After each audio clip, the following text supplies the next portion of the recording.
우리는 왜 이토록 늘 시간에 쫓기며 살아가는 걸까요?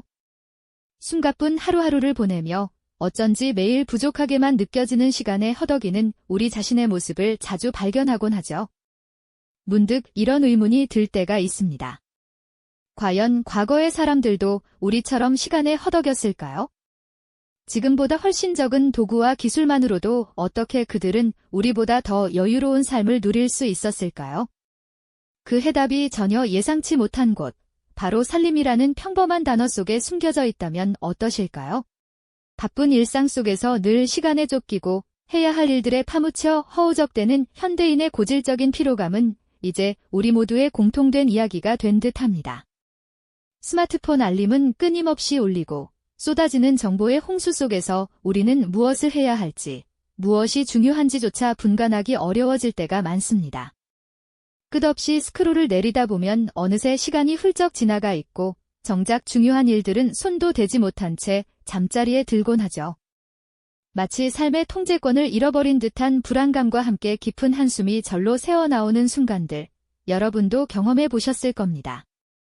쌓여가는 빨래 더미나 어지러운 책상처럼 우리의 삶도 때로는 정리되지 않은 채 혼란스러운 상태에 놓여 있지는 않은지 돌아보게 됩니다.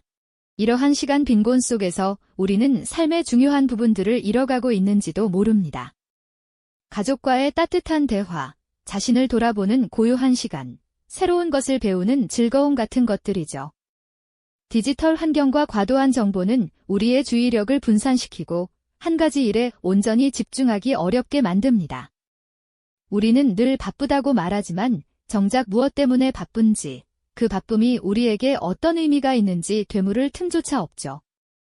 바로 이 지점에서 우리가 오늘 이야기할 살림이라는 개념을 다시 한번 생각해 볼 필요가 있습니다. 흔히 살림이라고 하면 집안일이나 가사 노동만을 떠올리기 쉽지만 사실 살림은 그보다 훨씬 더 넓고 깊은 의미를 지니고 있습니다. 이는 삶 전체를 관리하고 조율하는 총체적인 지혜이자 자신과 주변 환경을 통합적으로 경영하는 능력을 뜻하는 것이죠.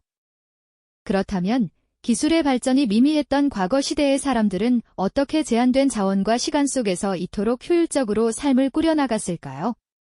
그들에게는 지금 우리에게 익숙한 수많은 편리한 도구들이 없었음에도 불구하고 오히려 현대인보다 더 여유롭고 풍요로운 삶을 영위했던 것처럼 보입니다. 그 비밀은 바로 살림을 단순한 가사 노동이 아닌 삶의 모든 요소를 아우르는 종합적인 삶의 경영으로 이해하고 실천했다는 데 있습니다.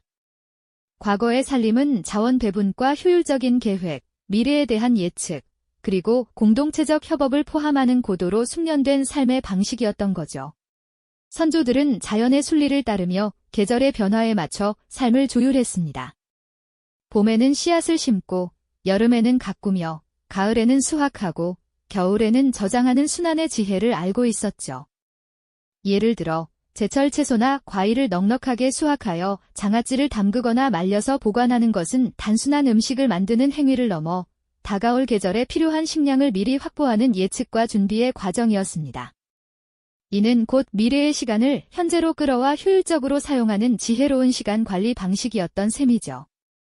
또한 그들은 물품의 순환을 중요하게 여겼습니다. 필요한 물건을 아껴 쓰고 오래된 물건은 새로운 용도로 재활용하며 자원을 최대한 활용했죠. 가족 구성원들은 각자의 역할에 따라 일을 분담하여 공동체의 효율을 높였습니다. 아이들은 나무를 하거나 물을 길어왔고 어른들은 밭을 가꾸거나 집안일을 돌보는 식으로 말이죠. 이러한 역할 분담은 개개인의 부담을 줄여줄 뿐만 아니라 공동체 전체의 생산성을 극대화하는 중요한 살림의 원칙이었습니다. 그들의 삶은 간결했지만 정돈되어 있었고 불필요한 것을 소유하기보다 필요한 것을 지혜롭게 활용하는 데 집중했습니다. 손으로 쓴 가계부나 살림 지침서 같은 기록들은 비록 거창하지는 않았지만 그들의 삶을 체계적으로 관리하고 계획했던 흔적들을 여실히 보여주고 있습니다. 이는 단순히 돈을 관리하는 행위를 넘어 삶의 자원을 어떻게 배분하고 사용할 것인가에 대한 깊은 고민과 통찰이 담겨 있는 것이었죠. 과거의 살림은 이처럼 삶의 모든 순간에 걸쳐 예측하고 준비하며 분류하고 정돈하는 지혜의 집합체였습니다. 이는 현재 우리가 직면한 시간 부족이라는 문제에 대한 놀라운 통찰을 제공하며 어떻게 하면 우리 삶의 주도권을 되찾고 시간을 보다 의미 있게 활용할 수 있을지에 대한 중요한 실마리를 던져주고 있습니다. 그렇다면 이처럼 과거의 살림이 지닌 지혜들이 오늘날 우리가 맞닥뜨린 시간 관리의 문제와 어떻게 놀랍도록 연결될 수 있는지 함께 깊이 들여다볼까요? 과거 살림의 핵심 원칙들을 하나씩 살펴보면 우리가 평소 시간 관리에 대해 고민했던 부분들과 소름 끼치도록 닮아 있다는 것을 발견하실 겁니다. 첫째, 바로 예측과 준비의 원칙입니다. 우리 조상들은 계절의 변화나 다가올 행사를 미리 예측하여 식량을 저장하고 농기구를 정비하는 등 철저하게 대비했죠. 이는 현대 사회의 부선순위 설정과 선제적 계획과 다를 바가 없습니다. 중요한 일을 미리 파악하고 필요한 자원을 준비해두면 갑작스러운 상황에 허둥지거나 급한 불을 끄는 데 시간을 낭비하지 않고 진정으로 중요한 일에 집중할 여유를 확보할 수 있게 됩니다. 두 번째는 분류와 정돈의 지혜입니다. 물건을 종류별로 분류하고 제자리에 두는 살림의 습관은 단순히 어지러운 공간을 깔끔하게 만드는 것을 넘어 우리의 사고 체계를 정돈하는 것과도 같습니다. 필요한 물건을 쉽게 찾을 수 있도록 정리된 공간은 불필요한 탐색 시간을 줄여줄 뿐 아니라 어수선한 마음까지도 차분하게 가라앉혀 주어 집중력을 높여줍니다. 마치 잘 정리된 서류함처럼 우리의 일상도 명확하게 분류되고 정돈될 때 비로소 효율적인 흐름을 만들어낼 수 있는 것이죠. 세 번째는 반복의 효율화입니다.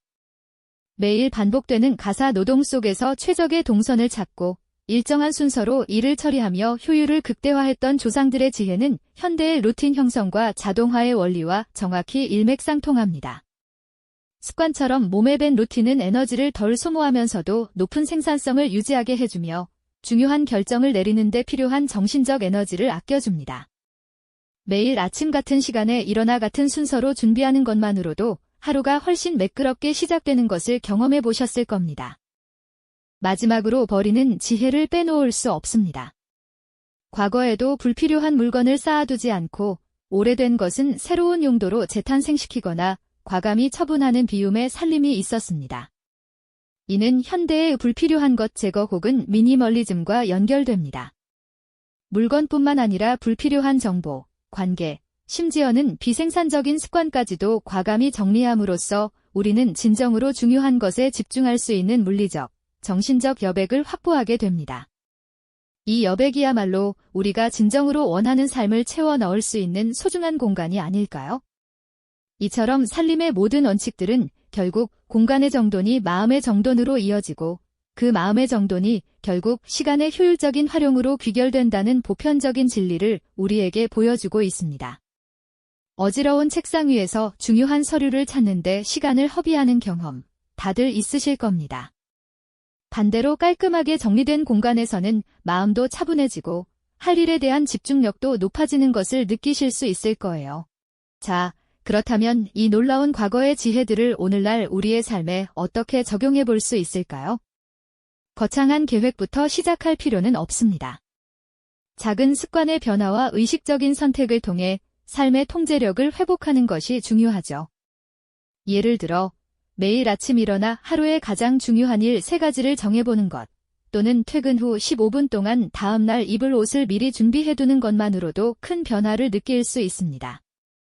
매주 한 번 사용하지 않는 물건 하나씩을 비워내거나 디지털 기기의 알림을 최소화하고 방해 금지 모드를 적극적으로 활용하는 것도 좋은 시작점이 될 수 있습니다. 이는 시간을 단순히 관리한다는 것을 넘어 시간을 통해 만들어지는 삶의 질을 경영하는 주체적인 삶으로 나아가는 과정입니다. 내가 무엇을 중요하게 여기는지, 어떤 삶을 살고 싶은지를 명확히 인지하고 그에 맞춰 시간을 배분하는 것이죠. 이러한 시간 살림은 단순히 시간을 절약하는 것을 넘어 삶의 만족도를 높이고 의미 있는 경험을 창조하며 궁극적으로는 우리 삶의 주도권을 되찾는 근본적인 변화를 가져다 줄 것입니다. 마치 잘 가꾼 정원처럼 나의 삶을 스스로 디자인하고 가꾸어 나가는 아름다운 과정이라고 할 수 있겠죠. 결국 살림은 단순히 가사 노동이 아니라 삶의 모든 요소를 유기적으로 연결하고 조율하여 궁극적으로 시간이라는 가장 귀한 자원을 효과적으로 활용하게 하는 고도로 숙련된 삶의 예술이자 경영 전략이었음을 우리는 깨닫게 됩니다. 우리가 진정으로 관리해야 할 것은 시간 그 자체가 아니라 그 시간을 통해 어떤 삶의 질을 만들어낼 것인가에 대한 깊은 고민이며 그 시작은 바로 우리 주변의 작은 살림에 숨어 있다는 놀라운 통찰을 얻게 되는 순간이죠.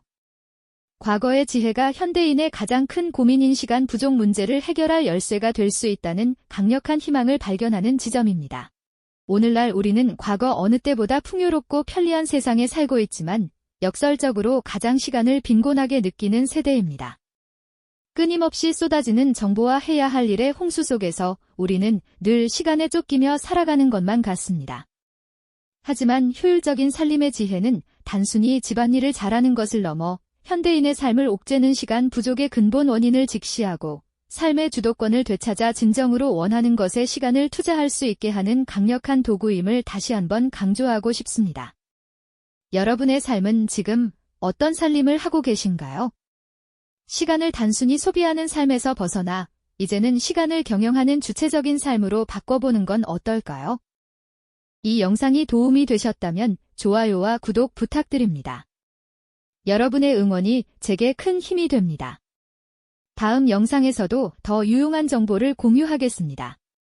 감사합니다.